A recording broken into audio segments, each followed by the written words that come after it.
एकाग्रता का विस्तार। परमाणु परम महत्वांतोस्य वशीकारः।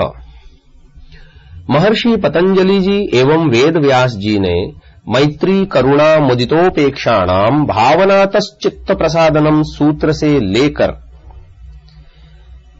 यथाभिमत ध्यानाद्वा सूत्र तक मन को प्रसन्न कर एकाग्र करने के अनेकों उपायों की चर्चा की है। मन को एकाग्र करने हेतु दिशा निर्देश भी प्रदान किए हैं। ऋषियों के दिशा निर्देशों को अपनाते हुए विभिन्न उपायों का आश्रय लेकर प्रारंभिक योगाभ्यासी अपने प्राप्तव्य लक्ष्य तक पहुंच सकता है। जो योग साधक ऋषियों के कथन को आप्तवचन मानकर पूर्ण रुचि से, निष्ठा से, श्रद्धा से, ज्ञानपूर्वक, पुरुषार्थपूर्वक उपायों को अपनाकर लंबे काल तक निरंतरता से, तपस्यापूर्वक, संयम पूर्वक अभ्यास करते हुए अपने मन को शांत व सत्वगुण से परिपूर्ण कर एकाग्र करता है, वही ईश्वर की ओर अग्रसर होता है। मनुष्य जीवन हर समय एक जैसा नहीं रहता है, अर्थात बुद्धि हर समय एक जैसी नहीं रहती है, मन हर समय एक जैसा नहीं रहता है, इंद्रियां भी एक जैसा कार्य नहीं करती हैं, व्यक्ति का शरीर भी हर समय एक जैसा नहीं रह पाता है। व्यक्ति के जीवन में नाना प्रकार की उलझनें, नाना प्रकार की बाधाएं, नाना प्रकार की समस्याएं, अलग अलग परिस्थितियों में अन्य लोगों के व्यवहार अलग अलग प्रभाव डालते हैं। अलग अलग लोगों से अलग अलग संबंधों के कारण उनका अलग अलग प्रभाव भी पड़ता है। सभी परिस्थितियों में योग साधक को परमेश्वर का ध्यान तो करना ही है। उन परिस्थितियों में ध्यान करने वाले योग साधक को अलग अलग प्रकार के उपायों को अपनाना पड़ता है, क्योंकि कौन सा उपाय कब कैसे सफल होगा ये नहीं कहा जा सकता। इसलिए ऋषियों ने विभिन्न उपायों का निर्देश किया। उन उपायों को बार बार अपनाते हुए योग साधक को यह अच्छा अनुभव हो जाता है कि कब कौन सा उपाय अपनाने से मन एकाग्र होगा। योग साधक को लंबे अभ्यास का अनुभव अच्छी प्रकार से हो जाता है। जब योग साधक को मन को रोकने का अच्छा अभ्यास हो जाता है, तब योग साधक को क्या उपलब्धि होती है, उस उपलब्धि की चर्चा प्रस्तुत सूत्र से सूत्रकार एवं भाष्यकार प्रकट कर रहे हैं। मन को स्थिर अर्थात एकाग्र करने का फल बताते हुए महर्षि पतंजलि जी कहते हैं कि परमाणु सूक्ष्म वस्तु अर्थात जिससे अधिक सूक्ष्म और कोई न हो, ऐसी वस्तु को परमाणु कहते हैं। ऐसे परमाणु में योग साधक का मन एकाग्र होने में समर्थ हो जाता है। यह कोई छोटी मोटी उपलब्धि नहीं है। परम महत्वांतः बड़ी से बड़ी वस्तु अर्थात जिससे अधिक बड़ी वस्तु नहीं हो सकती, ऐसी बड़ी वस्तु को परम महत्वांत कहते हैं। ऐसे बड़े पदार्थ में भी योग साधक का मन एकाग्र होने में समर्थ हो जाता है। सूत्र में अस्य शब्द मन के लिए आया है। वशीकारः शब्द का अर्थ वशित्व से है, अर्थात वशीकरण यानी नियंत्रण। पूर्ण नियंत्रण को वशीकार कहते हैं। सूत्र की व्याख्या करते हुए महर्षि वेद व्यास जी लिखते हैं, सूक्ष्म निविशमानस्य परमाण्वन्तम स्थितिपदम लभत इति। अर्थात योग साधक का मन सूक्ष्म से सूक्ष्म पदार्थ में एकाग्र होता हुआ अतिसूक्ष्म यानी परमाणु में भी एकाग्र हो जाता है। यहाँ पर सूक्ष्म से सूक्ष्म पदार्थ में मन को एकाग्र करने की बात कही गई है। इसे एक उदाहरण से समझ सकते हैं कि सेब फल की अपेक्षा बेर फल सूक्ष्म यानी छोटा है। सेब फल का क्षेत्र बड़ा है और बेर फल का क्षेत्र छोटा है। अपने मन को बेर में ही समायोजित करना है, अर्थात मन को मानो न फैलाते हुए, संकुचित करते हुए उस छोटे से बेर में एकाग्र करना है। जैसे बेर में एकाग्र करना पड़ता है, वैसे यदि तिल में एकाग्र करना पड़े तो मन को कितना नियंत्रण करना पड़ेगा, परंतु निरंतर अभ्यास से तिल में भी मन एकाग्र हो जाएगा। ठीक इसी प्रकार तिल से भी सूक्ष्म मिट्टी के एक कण में मन को एकाग्र करना है। इसके लिए अति संयम व निरंतर अभ्यास की आवश्यकता होगी। फिर मिट्टी के कण से भी सूक्ष्म वस्तु में मन को एकाग्र करना है। इस प्रकार सूक्ष्म से सूक्ष्म परमाणु पर्यंत अति सूक्ष्म पदार्थ में मन को एकाग्र करना है। जिस प्रकार बाहर के सूक्ष्म पदार्थों में मन को एकाग्र करने का अभ्यास किया जाता है, उसी प्रकार अपने शरीर के भीतर अंदर भी मन को एकाग्र करना है। शरीर के एक अंग पर एकाग्र करके प्रत्यंग पर एकाग्र करना है, फिर ऊतक में एकाग्र करना है। ऐसे करते करते शरीर के एक सूक्ष्म कण में मन को एकाग्र करना है।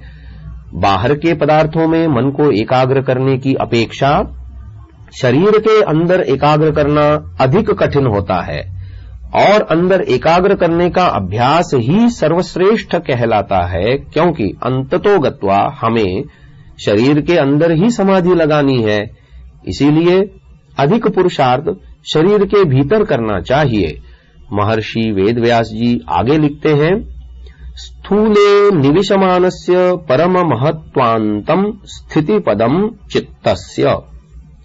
अर्थात योग साधक का मन स्थूल से स्थूल पदार्थ में एकाग्र होता हुआ महत् परिणाम बड़े पदार्थ में भी एकाग्र हो जाएगा। सबसे बड़ा पदार्थ है आकाश। यहाँ पर बड़े से बड़े पदार्थ में मन को एकाग्र करने की बात कही गई है। जैसे सूक्ष्म से सूक्ष्म पदार्थ में मन को एकाग्र करने के लिए मन को सब ओर से हटाकर केवल उस सूक्ष्म पदार्थ में एकाग्र करना होता है, यह कठिन कार्य है। ठीक इसी प्रकार बड़े से बड़े पदार्थ में मन को एकाग्र करना भी कठिन कार्य है, क्योंकि बड़े पदार्थ का क्षेत्रफल बड़ा होता है। उस बड़े क्षेत्रफल को पूरे मन का विषय बनाना है, उसमें कुछ भी न छूटे, तभी उस बड़े पदार्थ का बोध पूर्ण रूप से हो पाएगा। यह भी कोई छोटी मोटी उपलब्धि नहीं है। अथक अभ्यास व पुरुषार्थ से संभव होने योग्य है, यह बहुत बड़ा कार्य है। इसके आगे महर्षि वेदव्यास जी लिखते हैं, एवं तामुभयीम कोटिमनुधावतो योस्या प्रतिघातः स परो वशीकारः। अर्थात इस प्रकार उन दोनों यानी सूक्ष्म परमाणु व स्थूल महत् परिमाण पदार्थों में श्रद्धापूर्वक लगने वाले योग साधक का मन अप्रतिघात अर्थात बिना बाधा के सबसे उत्तम मनोनियंत्रण में होता है।